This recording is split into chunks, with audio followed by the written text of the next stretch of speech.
আসসালামু আলাইকুম। শিরোনামে আমন্ত্রণ জানাচ্ছি আমি মিতা মোস্তফা। প্রধানমন্ত্রী শেখ হাসিনা সংবাদ সম্মেলন করবেন আজ। ভারতের রাষ্ট্রীয় সফর নিয়ে বেলা 11টায় গণভবনে এই সংবাদ সম্মেলন অনুষ্ঠিত হবে। প্রধানমন্ত্রীর প্রেস উইং থেকে এই তথ্য জানানো হয়। দুদিনের রাষ্ট্রীয় সফরে শুক্রবার দিল্লিতে যান প্রধানমন্ত্রী শেখ হাসিনা।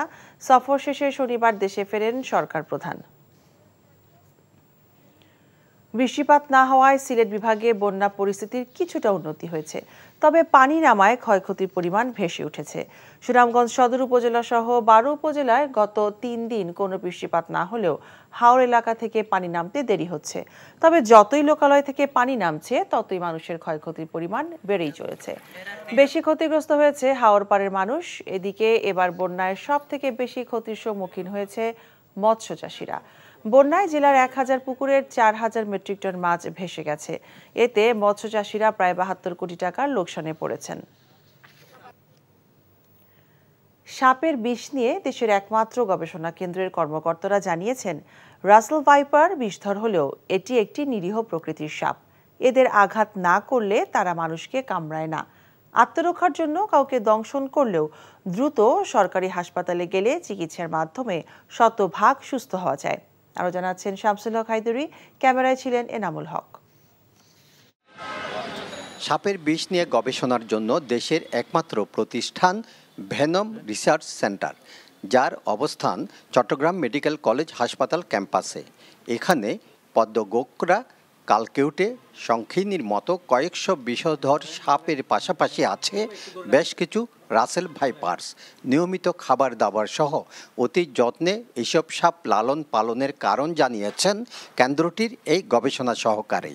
এদের কাছ থেকে প্রতি মাসে একবার করে বিষ সংগ্রহ করা হয় এবং সেই বিষগুলোকে হচ্ছে যে বৈজ্ঞানিক গবেষণার মাধ্যমে কোন ধরনের সাপে, কোন এলাকার সাপে কী ধরনের বিষগুলো আছে সেগুলো দেখা হচ্ছে এবং যা পরবর্তীতে হচ্ছে আমাদের অ্যান্টিভেনম তৈরি করার জন্য এইটা সাহায্য করবে।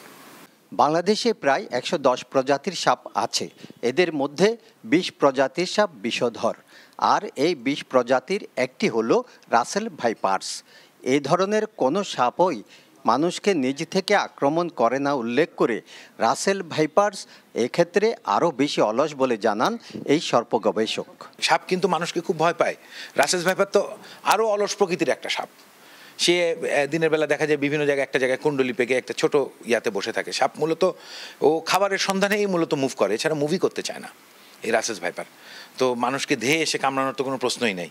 চিকিৎসকরা জানিয়েছেন, রাসেল ভাইপার্স সহ যে কোনো ধরনের সাপে কামড়ানো রোগীর জন্য দেশের সব সরকারি হাসপাতালে চিকিৎসক সহ প্রয়োজনীয় প্রতিষেধক রয়েছে।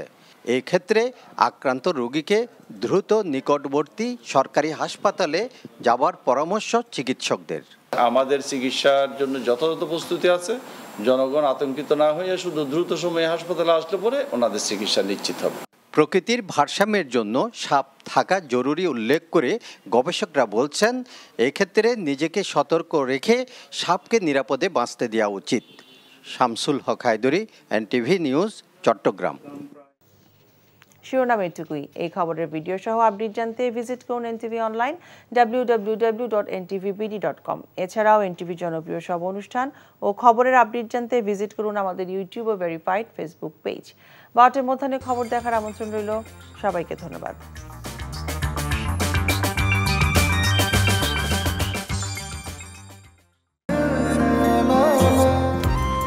আমি মনে হয় তোমারে ভালোবাসি, মনে হয় না, আসলেই ভালোবাসি।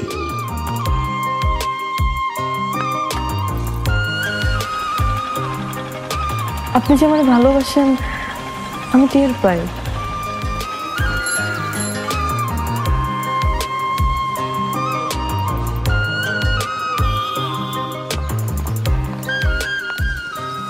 বুকের বাম পাশে যে ব্যথাটা হয়, ওই ব্যথাটার কাছে প্রশ্ন করে দেখো না, ভালোবাসো কিনা।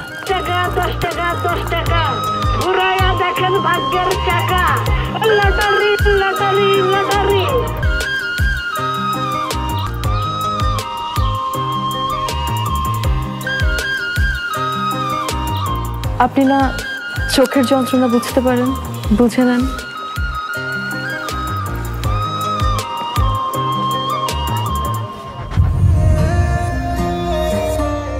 তো পুরো জগৎ মিথ্যা বলতে পারে, মানুষের চোখ কিন্তু কখনো মিথ্যা বলে না। তোমার ওই চোখ বলে তুমি আমারে ভালোবাসো। আপনি কি আমারে দেখছেন? এখন জন্ম সনদ দিয়ে খোলো বিকাশ স্টুডেন্ট অ্যাকাউন্ট। নিজের বিকাশ নিজে কর।